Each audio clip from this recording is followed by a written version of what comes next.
नमः शिवाय मेरे बच्चे। मैं आज तुम्हें कुछ बताने आया हूँ। मेरे बच्चे, मेरी बातों पर गौर करो, यह तुम्हारा जीवन बदल देगी। मेरे बच्चे, मैं देख रहा हूँ बहुत समय से तुम्हारा मन भटक रहा है। तुम्हारे मन में भीतर ही भीतर बहुत सी बातें चल रही हैं जो तुम किसी से कह नहीं पा रहे हो। परंतु मेरे बच्चे, मैं तुम्हें आसमान से देख रहा हूँ। मैं देख रहा हूँ कि तुम्हारी चिंता का कारण है तुम्हारे ऊपर पड़ा यह बोझ, जिसको आज मैं समाप्त करने आया हूँ। कहीं किसी पर बोझ है अपने बढ़ते खर्चों का, कहीं किसी पर बोझ है अपने पुत्र और पुत्री के जीवन का, कहीं किसी पर बोझ है अपने माता पिता को अच्छा जीवन देने का, तो कहीं किसी पर बोझ है अच्छा काम करने का। आज मैं यूनिवर्स से तुम्हें आशीर्वाद भेज रहा हूँ। तुम्हारे यह सब बोझ मैं कम करने वाला हूँ। मैंने देखा है मेरे बच्चों, यह बोझ तुम्हें दिन प्रतिदिन तकलीफ दे रहा है और तुम्हारा परम पिता होने के नाते यह मेरा कर्तव्य है कि मेरे बच्चे जो धरती में वास करते हैं उनका जीवन सुखमय हो, क्योंकि मेरे बच्चों तुम्हारी पूजा और तुम्हारी भक्ति से मैं अत्यंत प्रसन्न हूँ। यही वजह है कि मेरा बहुत बहुत आशीर्वाद मैं अपने बच्चों को देना चाहता हूँ। परंतु मेरे बच्चे, आज मैं तुम्हें एक बात पूर्ण रूप से बताना चाहता हूँ कि तुम्हारे दुख का कारण यह सारे भौतिक सुख नहीं, बल्कि तुम्हारे मन की कामना है। तुम्हारा मन ही है जो तुम्हें पर्याप्त चीज होने के बाद भी और बहुत सी चीज़ों के लिए वासना पैदा करता है। तुम्हारे पास जो है उससे सुखी होने की बजाय जो तुम्हारे पास नहीं है उसके लिए तुम दुखी होते हो। मेरे बच्चे, आज मैं तुम्हारा मार्गदर्शन करूँगा और तुम्हें इस संसार का सत्य बताऊँगा कि संसार में मनुष्य के जीवन में दुख का कारण क्या है।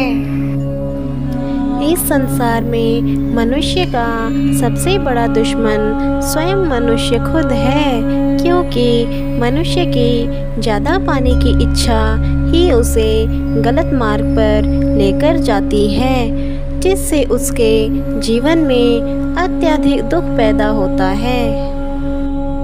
याद करो मेरे बच्चों, वह वक्त जब तुम्हारे पास बहुत कुछ नहीं था, परंतु तुम्हारा एकमात्र परिवार जो तुम्हारे सुख दुख में साथ रहता था, उसके साथ प्यार से सूखा भोजन खाकर भी तुम्हें कितनी प्रसन्नता होती थी।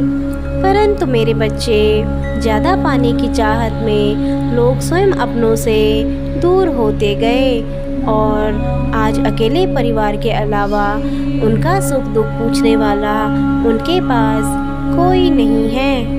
परंतु मेरे बच्चे, आज तुम्हारे पास सब कुछ है, सारे भौतिक सुख हैं, बच्चे अच्छे स्कूल में पढ़ रहे हैं, परंतु तुम्हारा परिवार कहीं दूर गांव में खो गया है, जिस वजह से तुम्हारे बच्चे और तुम ऐसा बहुत कुछ खो रहे हो जो तुम्हें जीवन में अपने परिवार से प्राप्त होना चाहिए था।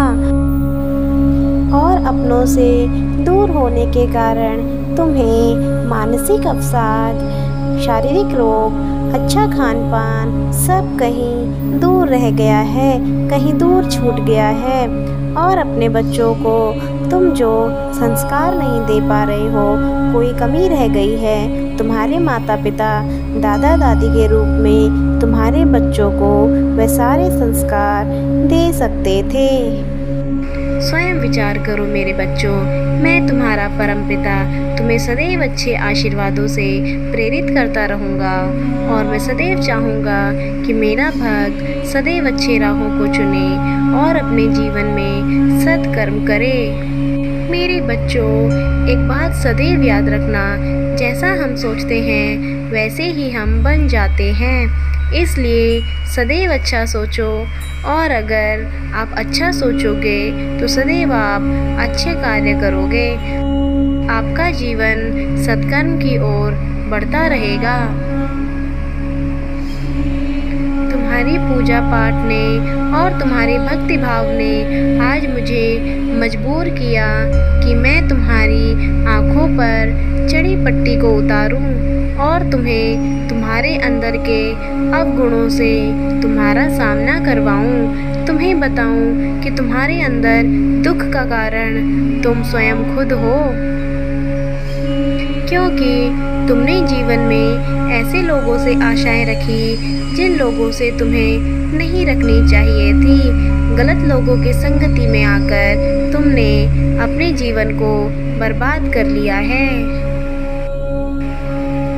मेरे बच्चे, आज तुम्हारा भाग्यशाली दिन है, क्योंकि मैं स्वयं तुम्हें तुम्हारे अंदर की कमियों को दूर करने का रास्ता बता रहा हूँ। मेरी तुमसे विनती है, अपने अंदर के अवगुणों को पहचानो और उन पर काम करो। मेरा आशीर्वाद सदैव तुम्हारे साथ है। जब भी तुम अपने पद से भटकोगे तो मैं तुम्हें ऐसे ही रास्ता दिखाने आऊँगा। बस तुम्हें अपने जीवन में सत्कर्म करने हैं और अच्छे कर्मों से मेरा ध्यान अपनी ओर आकर्षित करना है। तुम्हारा कल्याण हो। मेरा आशीर्वाद सदैव तुम्हारे साथ है। अगर मुझ पर भरोसा है और मेरी बातें तुम्हें सच्ची लगी तो कमेंट बॉक्स में हर हर महादेव जी अवश्य लिखें। तुम्हारा कल्याण हो। ऐसे ही महादेव जी के पवित्र विचारों को ग्रहण करने के लिए और उनके आशीर्वादों को प्राप्त करने के लिए हमारे चैनल को सब्सक्राइब करें। बोलो ओम नमः शिवाय।